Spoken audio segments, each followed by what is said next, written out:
நம்ம இந்தியால உள்நாட்டு திறமைகளை குறிப்பா ஆராய்ச்சி திறனை வளர்க்க என்ன பண்றாங்க?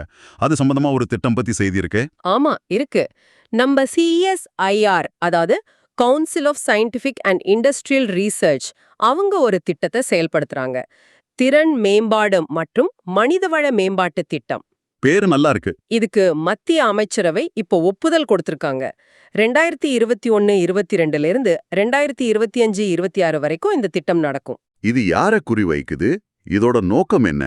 முக்கியமா இளம் ஆராய்ச்சியாளர்கள், யூனிவர்சிட்டி, இண்டஸ்ட்ரி, அரசு லேப்னு எங்க அவங்க ரிசர்ச் கெரியரை உருவாக்க நினைச்சாலும் அவங்களுக்கு ஒரு நல்ல பிளாட்ஃபார்ம் கொடுக்கறது தான் நோக்கம். சரி.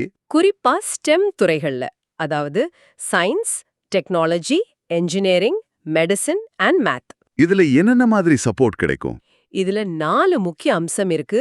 1, PhD பண்றவங்களுக்கும் போஸ்ட் டாக்டரல் ரிசர்ச் பண்றவங்களுக்கும் ஃபெலோஷிப். ம். 2வது, வெளியேந்து வர research projects, retired scientist scheme, Bhatnagar fellowship, இந்த மாதிரி விஷயங்கள். ஓகே. 3வது, நல்லா பண்றவங்களுக்கு அவார்ட்ஸ் கொடுத்து அங்கீகாரம் பண்றது. 4வது, முக்கியமான ஒன்னு, டிராவல் கிராண்ட்ஸ். டிராவல் கிராண்ட்ஸா? எதுக்கு? நம்ம ஆராய்ச்சியாளர்கள் வெளிநாட்டு கருத்தரங்குகள்ல போய் அவங்க வேலையை பிரசன்ட் பண்ண, புது விஷயங்களை கத்துக்க, தொடர்பு ஏற்படுத்திக்க இது உதவும். அறிவு பகிர்வுக்கு இது ரொம்ப முக்கியம். அப்போ இது ஒரு முழுமையான திட்டம் மாதிரி தெரியுது. உள்நாட்டு திறமையை வளர்க்கவும் தக்க வைக்கவும் உதவும். ஆமா, இது நம்ம நாட்டுல 1 மில்லியனுக்கு எத்தனை ஆராய்ச்சியாளர்கள் இருக்காங்கங்கிற எண்ணிக்கைய அதிகப்படுத்த உதவும்.